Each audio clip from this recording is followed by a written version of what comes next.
Hi Krishna, welcome to Thriving Bhakti. Badr Hussain here. The topic of today is around how we must help others.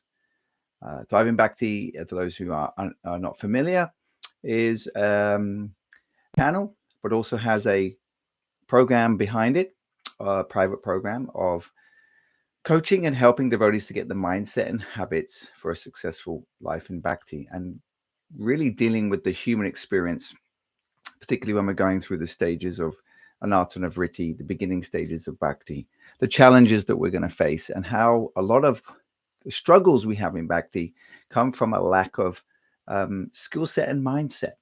Yes, we don't necessarily grow up knowing about, um, obviously we come into bhakti and suddenly we have all these habits and these high expectations. We have these goals to reach, but we haven't really grown up in an environment or come into bhakti with the skill set of actually how to goal set, how to manage our habits and things. And most don't have training. So today, um, I wanted to talk about how we need to always understand, once we've been around some years, 5, 6, 7, 8, 10 years, 15 years, wherever we're at, we must help others.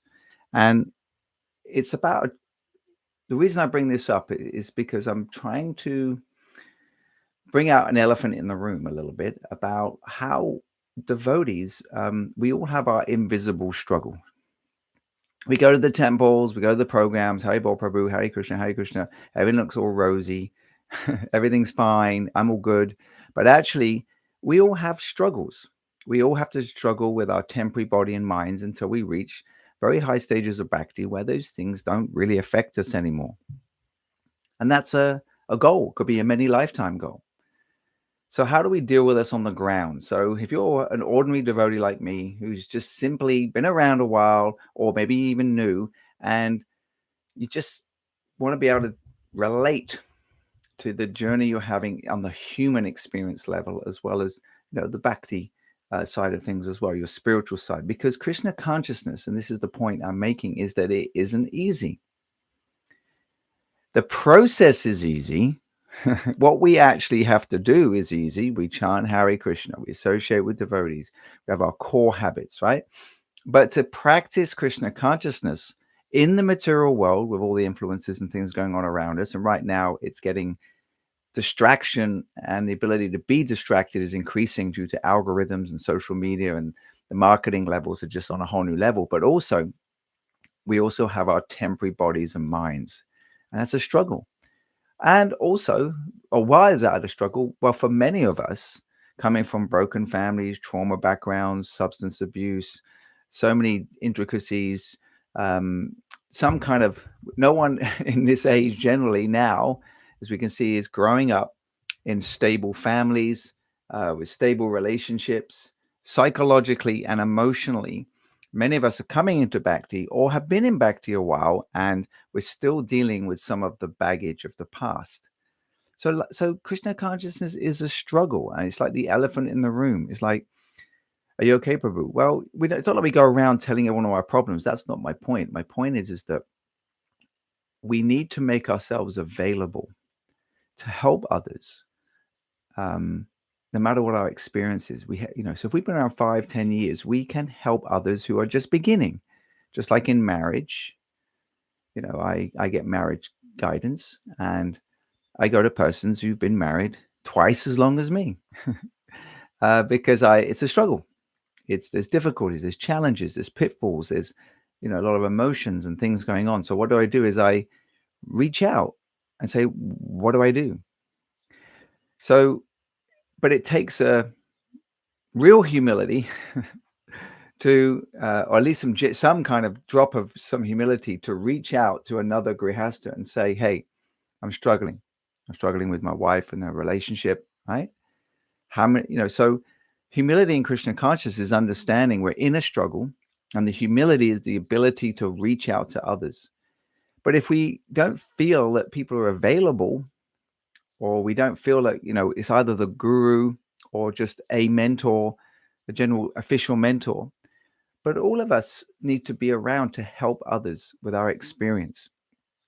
We have something to share. We've been through a bit of a struggle. We may not be on high levels of bhakti, but we can say to a devotee, hey, this is what I've experienced where I'm at right now, and this is things I've been through. I can share with you, and this can help you. And a problem shared is a problem halved.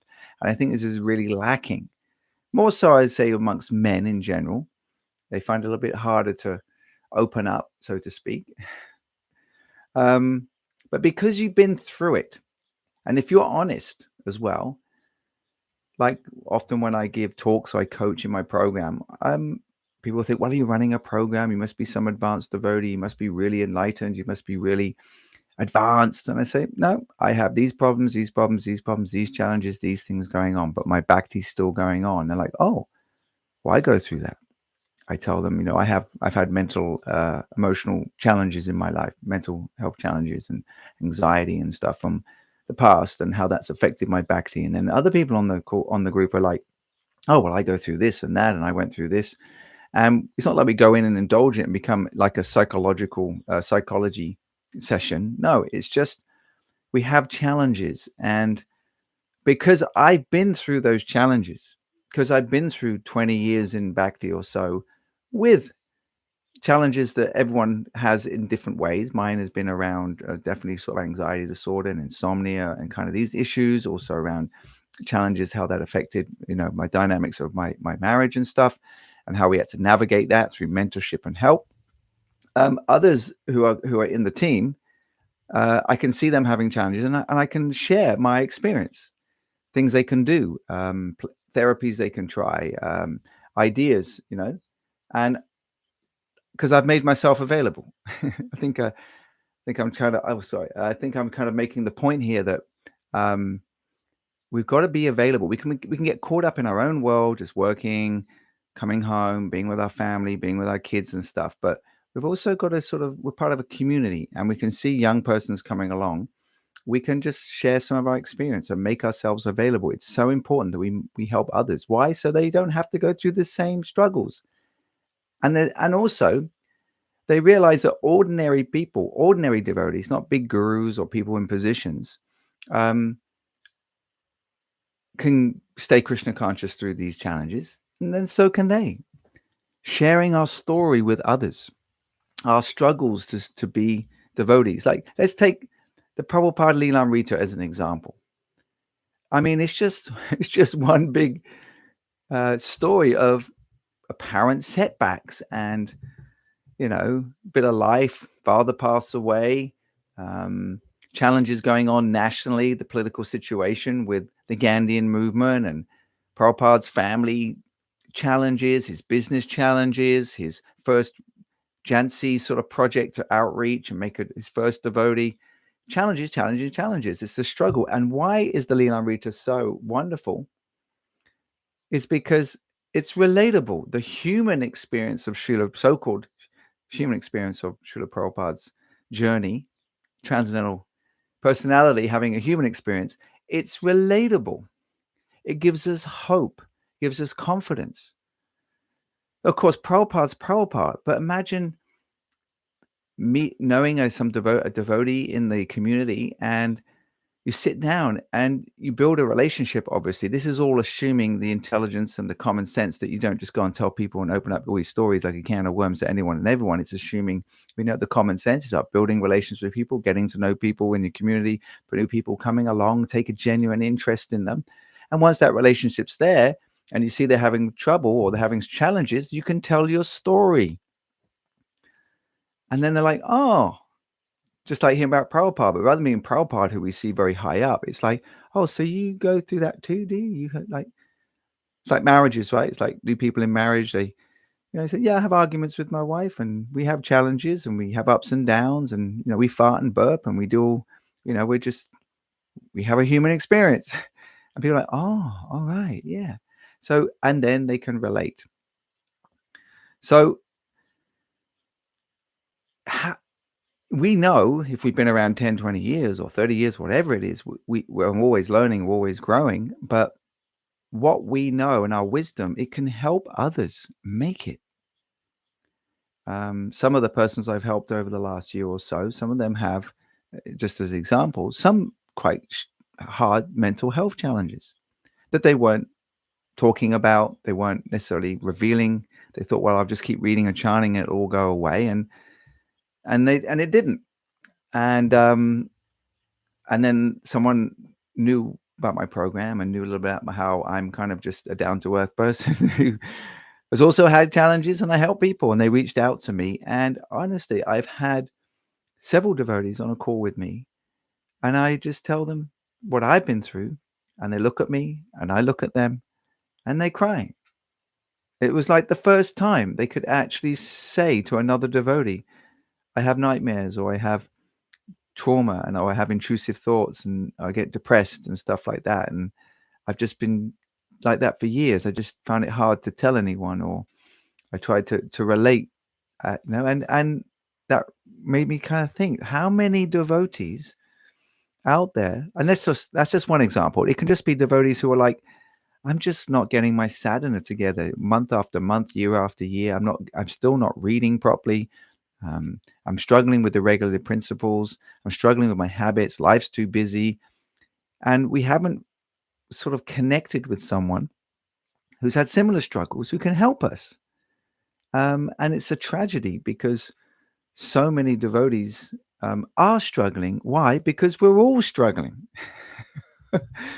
Well, I'm the ones I know anyway, and the people who contact me. If you're not struggling, well, this is not probably a podcast for you. Or if you're not struggling, actually, the more reason you need to help others how to figure out how to not struggle. But in Anartana Vritti, the clearing stage of the heart and going through what we are at this stage of our bhakti, it is really hard. And in the beginning, Krishna consciousness, it's really easy. As I said, the practice is easy. What we have to do is easy, but being in the material world and living with our own minds and bodies and the minds and bodies of others isn't easy. That's why a lot of people don't take up responsibility or management or positions in ISKCON or in our communities, because it's unpaid and it's tricky dealing with people, their struggles, their issues. But we're all struggling. Tattunu Kampam Sushramikshramano, the famous verse by Lord Brahma, the emblem of the devotee described in Nectar Devotion, is, earnestly, patiently awaiting the causeless mercy of the Lord, all the while suffering the reactions of their past misdeeds, but still being able to offer from the core of their hearts and mind, body, and words, offer their obeisance to the Lord, and the kingdom of God becomes their rightful claim.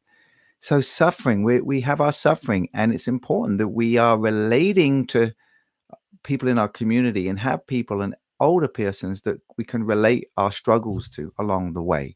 Otherwise, we feel very lonely, very isolated. I know for me and to the persons I've helped, when I've leaned into persons who can help me and share their stories, and they become relatable to me, like, oh, they're just like me. They've gone through a similar journey. Then I just move through those obstacles so much quicker. I get through those struggles easier. I feel like I have someone who understands me. And I think that's really important in our culture. So no matter what your age in Bhakti is, those who are younger than you need you. That's my point. We all have our invisible suffering. We have the feasts, and we have the temples, and everyone looks rosy. All the families look happy. Everyone's tickety-boo. Everyone's awesome. But behind the scenes, everyone has their struggle, because we're living in the material world. And until we're very, very advanced, or we're advanced enough, those things really can affect our bhakti, particularly the challenges of our emotions and mind and even physical issues.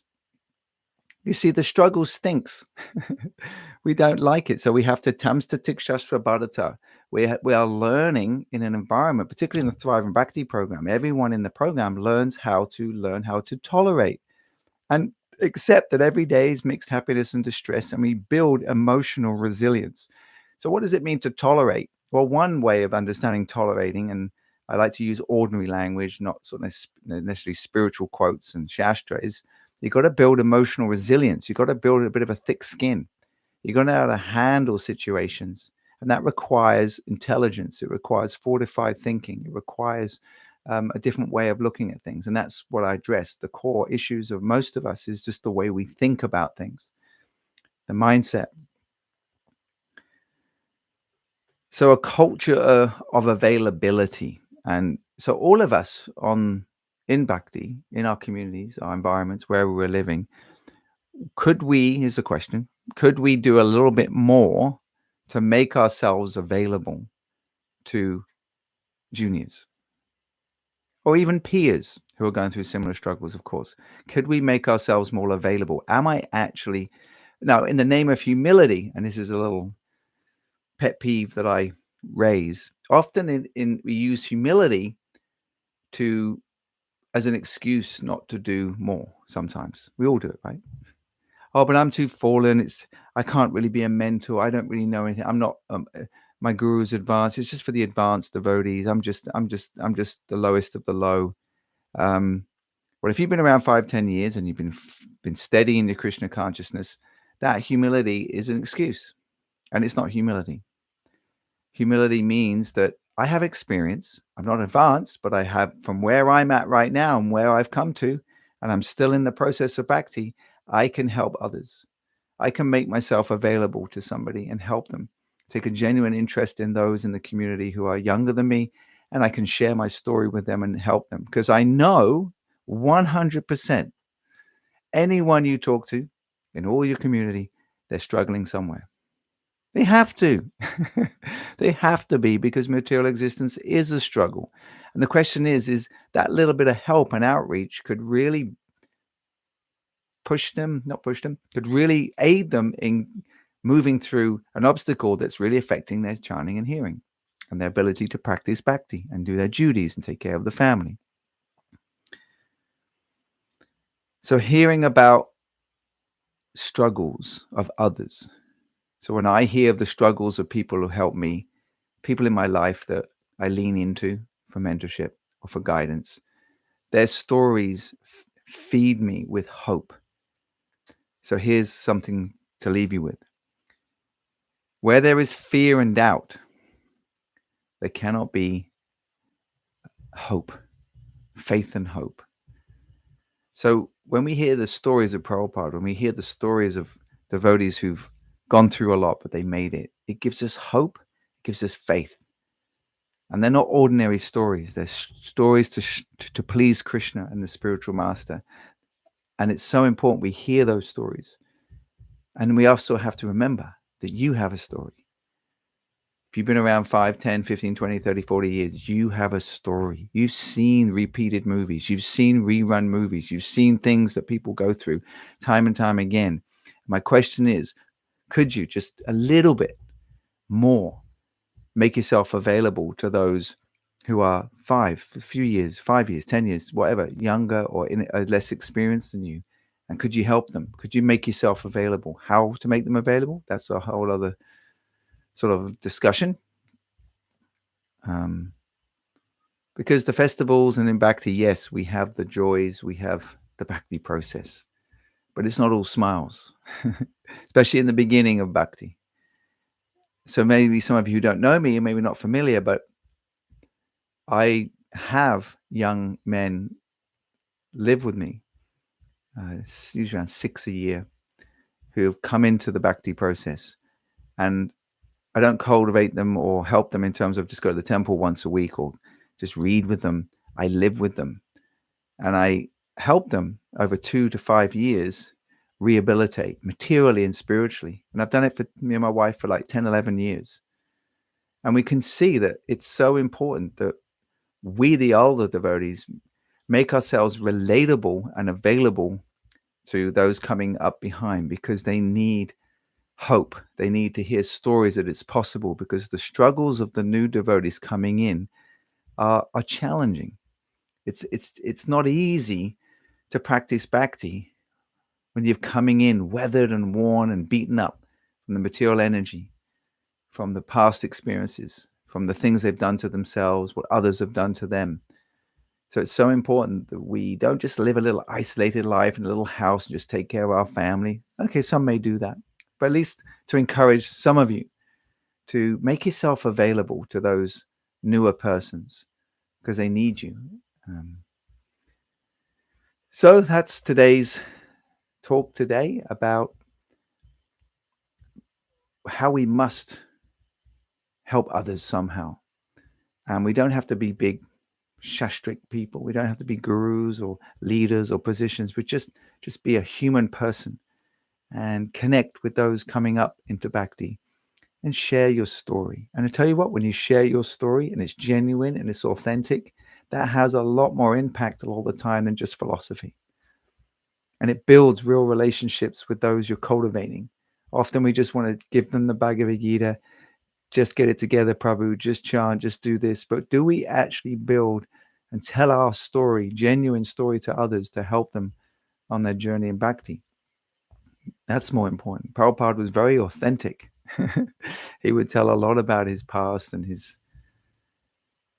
But we all have a story, and I want to leave you with a real positive note that every one of us, 1, 2, 4, 5, 10 years in bhakti, you have a story, and I know you've had invisible struggles. You've had struggles along the way, very challenging. You knew sometimes it seems impossible that we're ever going to be Krishna conscious. That's always in our heart. Will it ever be possible? But you've made it. You're still there. And just think, if you told your story to someone else who was struggling, because you know they are. Remember, everyone's struggling. You just have to build enough of a relationship and trust for them to tell you. Then your story can really impact their heart and help them through to Krishna. So I hope that was interesting. Maybe some comments below. I look forward to doing some more podcasts and videos soon. So all glories to Srila Prabhupada. Hare Krishna.